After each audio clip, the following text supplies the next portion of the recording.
Hi everyone, it's Jan with What You Make It, and I don't know about you, but Easter has kind of snuck up on me this year, and I am really working hard to get the rest of my cards out the door. But I thought I would take a minute and invite you into the studio and share with you how I am making the technique that I'm using to make these spotted eggs. I just love them. They're just fun, and they're so easy to make. So you can see I've got 3 different cards going here. How you would use these, just use your imagination, but I thought I would show you the technique I am doing in creating these. And let me show you the insides on a couple of them. I've also added a little egg in here and put my greeting. They're very fun, very simple. Let me clean everything off and then I'll show you how we did them. So to create these eggs, I am using the complete line of the Distress products. I'm using inks, stains, and paints. But if you don't have any one of them, substitute the one that you do have. They really do interact with each other really well. Now the paper I'm using is a rustic cream. It has little flecks in it, kind of works with the spotted egg visual that I'm working on. To create the egg, I am using an egg die, but I think Fiskars has a egg punch, or any of your die cutting machines, electronic cutters that has an egg shape. You could use that as a template. You just want to get a basic egg shape in the size proportion that you want, and I suggest cutting it out of some plastic packaging that you've saved. It lets you see through it. It makes for a great stencil. I'm showing you here in case I wasn't really sure when I was filming it if you would be able to see the shape very well, so I just kind of drew it in there. We're going to start here in the middle, and for this particular egg I'm going to use antique linen and frayed burlap, and to give it this the oval egg dimensional shape, we're going to want to put dark on the bottom and left hand side. So we're going to build up the color. We want to give it that dimension, and to do that I begin by just starting on the bottom, starting off of the paper and dragging in. We're going to build it up darker on that lower side, and then over on the right hand side we'll make it much more lighter. We want to keep that really light. So to begin with, just pull your color in, and you'll notice I'm not putting any color up there on the upper right. I'm just building the color. Do a little bit, stop and look at it, see if you're getting the shading the way you want. One of the reasons I love using this clear packaging is you really do get a sense of what you're getting.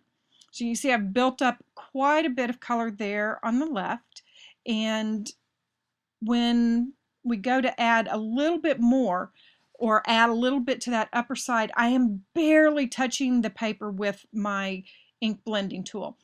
I want the color to be there, but I really want to keep it very, very, very light. That's what gives it that dimension. And now just to add that touch of darkness, I'm going to go in with the frayed burlap and just pull it in along that edge just to darken it a little bit more. You can see that it really does very quickly give you this dimensional egg shape. Isn't that cool? Simple Simon. Simple, simple Simon. Now I'm going to quickly go through doing the other ones. Pick the colors that you want. Some of them I did with greens, but I'm going to show you this blue one that I did. I used tumbled glass, and I'm going to use it for the darkness, for the darker side. And we're going to build the color up. And at first you're going to probably look at it and go, oh my stars, Jan, there is just, that color just does not exist in nature. But you know what? We're going to add some other, some of the antique linen down with it. And that's actually going to kind of bring it back to that more neutral color. I've seen a lot of eggs that are pretty vivid, so it'll work. You'll want to keep building the color up a little at the time. You know, you can add to it, it's harder to take away. Stop and look at it, and I realized I didn't have quite enough blue built into it. It was feeling like it was only blue on the edges. So just take a look at it, make your adjustments. Now the one over here on the right, I'm going to show you, I used milled lavender. And again, there's so many colors of eggs in the world. Surely somewhere there is one that has kind of a rosy color hue to it. I liked how these turned out. So I again did the milled lavender as the dark side, and then just put a little of the antique linen there on the other side. So now let's start adding our spots. I'm going to use my craft mat as my palette, and I'm going to use a combination of stains and paints. Whichever you have will work great. Right now I'm putting out pumice and some bundled sage, and then I'm going to use walnut stain paint, distress paint, and the distress stain antique linen. Because they all interact with each other, they all have that reactive power with water, so it works really great. I put a little picket fence over there and some more walnut stain, but basically I'm watering it down so I can begin to watercolor these spots. And I work with them, using them, doing some light and some dark. Mostly you want it to be really watered down ink or paint.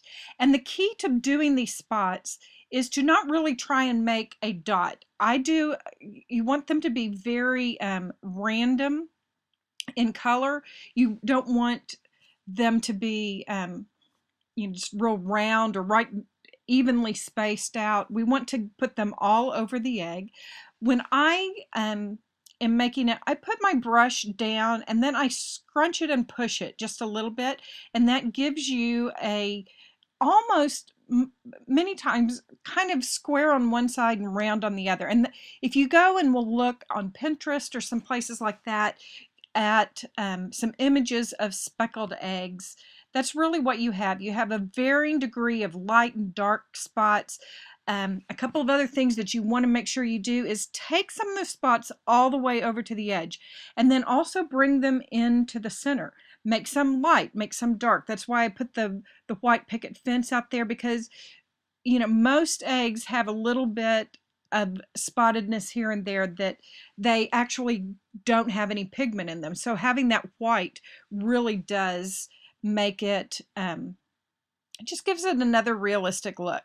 So there we have it, and I'm going to show you the inside. You can see here now how I created that monochromatic egg in there. I just put my stencil back down, used my antique linen, and then just pretty much water on the brush to put a few little spots on. Now the last little thing I'm going to do here is I'm going to make a shadow, and I start first with my WOO, and I just basically kind of make the paper a little wet. Then I'm going to go with warm gray number 3 and put a very thin line of that down, and then I'm going to go with warm 1. So I'm kind of going down in color and blending it out.